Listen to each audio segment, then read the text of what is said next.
Assalamualaikum warahmatullahi wabarakatuh.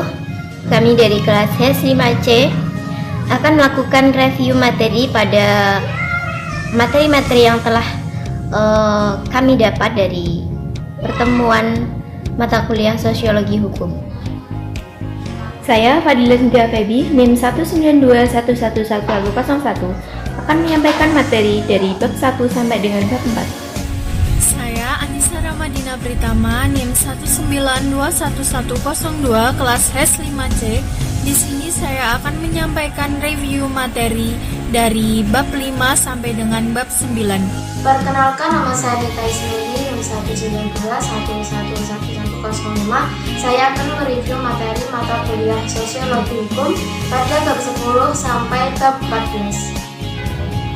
Dalam bab pertama yaitu batasan sosiologi, sosiologi hukum, dan sosiologi hukum Islam. Pengertian sosiologi adalah ilmu yang mengkaji struktur sosial dan proses sosial beserta berbagai perubahan yang terjadi di dalamnya. Sedangkan sosiologi hukum itu adalah pengetahuan hukum terhadap pola perilaku masyarakat dalam konteks sosialnya. Sedangkan sosiologi hukum Islam itu adalah suatu ilmu sosial yang menjelaskan tentang hubungan timbal balik antara perubahan sosial dengan penempatan hukum Islam. Selanjutnya dalam bab 2 yaitu hukum Islam dan tarik-menarik antara wahyu dan akal, kesatuan dan keragaman, serta otoritarisme dan liberalisme. Yang pertama, hukum Islam tarik-menarik antara wahyu dan akal. Jadi wahyu itu adalah sumber hukum yang kebenarannya itu mutlak. Kalau akal itu kebenarannya relatif dan mempunyai keterbatasan. Jadi jika terjadi pertentangan antara akal dan wahyu, maka akal itu harus tunduk pada wahyu. Yang kedua, kesatuan dan keragaman. Jadi manusia itu diciptakan oleh Allah dan manusia itu hakikatnya umat yang satu, kemudian menjadi bersuku-suku, berbangsa-bangsa dan menjadi beragam. Yang kemudian muncullah yaitu mazhab, kemudian fikih serta kalam. Selanjutnya yang ketiga, hukum Islam tarik-menarik antara otoritarianisme dan liberalisme. Jadi otoritarianisme ini adalah paham yang mengabsahkan tindakan menggunakan kekuasaan Tuhan yang dilakukan seorang itu untuk menyatakan bahwa pandangan keagamaannya itu paling benar. Kemudian liberalisme ini adalah kebebasan berpikir,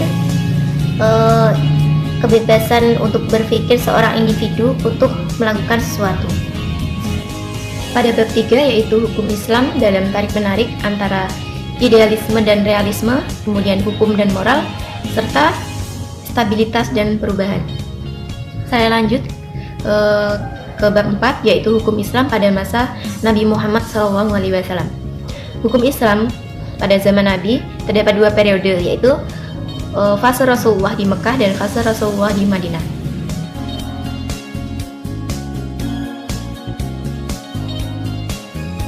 Hukum Islam masa sahabat Nabi Muhammad atau yang sering kita kenal yaitu pada zaman Khulafaur Rasyidin. Pada zaman ini, sahabat melakukan penelaahan terhadap Al-Quran dan Sunnah dalam menyelesaikan suatu kasus. Apabila tidak didapatkan dalam Al-Quran dan Sunnah, mereka melakukan ijtihad. Ijtihad dalam menyelesaikan kasus ini disebut dengan fatwa, yaitu suatu pendapat yang muncul karena adanya peristiwa yang terjadi. Bab 6 mengenai hukum Islam masa tabi'in. Pada masa tabi'in ini, dalam penetapan dan penerapan hukum mengikuti langkah-langkah yang telah dilakukan oleh sahabat dalam istinbat al-ahkam. Pada masa tabi'in ini, terdapat sumber-sumber hukum Islam, antara lain istisan dan ijma' para ulama, ijma' masyarakat Madinah beserta tradisinya, urfi, hadis do'if, dan akwal Ali radhiyallahu anhu.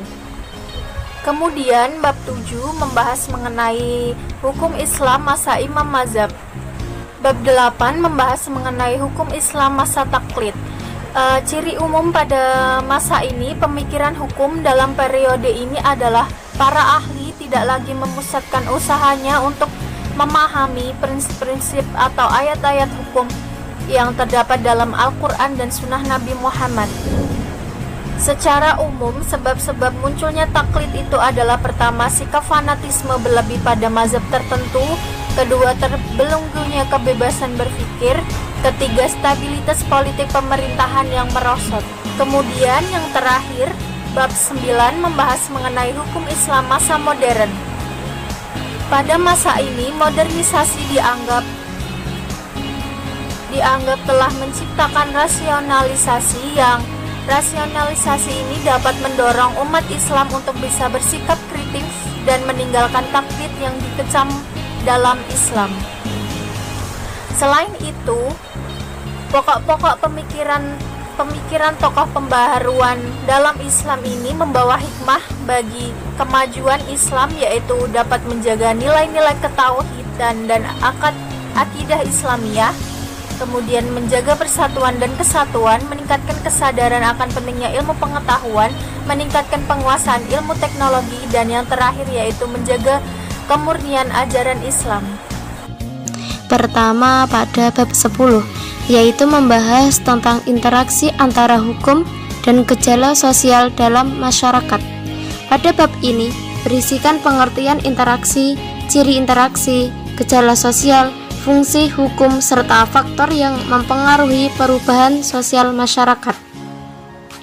Interaksi berarti tindakan action, tindakan timbal balik, proses di mana orang-orang yang berkomunikasi saling mempengaruhi pada segi perasaan, pikiran, dan tindakan.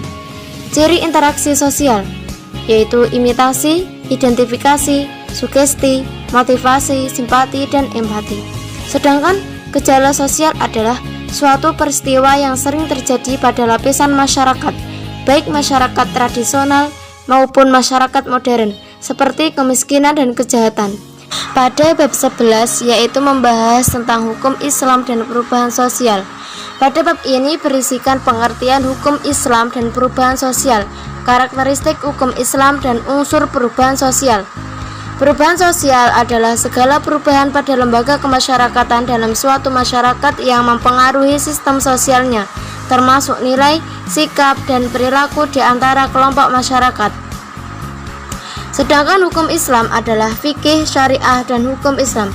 Karakteristik hukum Islam yaitu penerapan hukum bersifat universal, menetapkan hukum bersifat realistis, menetapkan hukum berdasarkan musyawarah sebagai bahasan pertimbangan, dan sanksinya didapatkan di dunia dan di akhirat. Pada bab 12 membahas tentang hukum sebagai sarana untuk merubah masyarakat.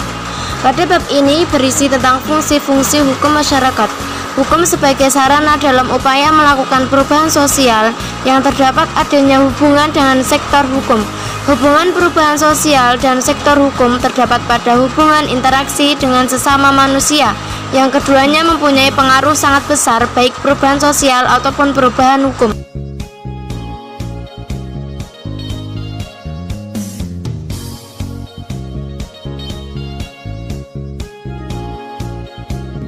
Sekian dari review materi yang bisa kami sampaikan. Wassalamualaikum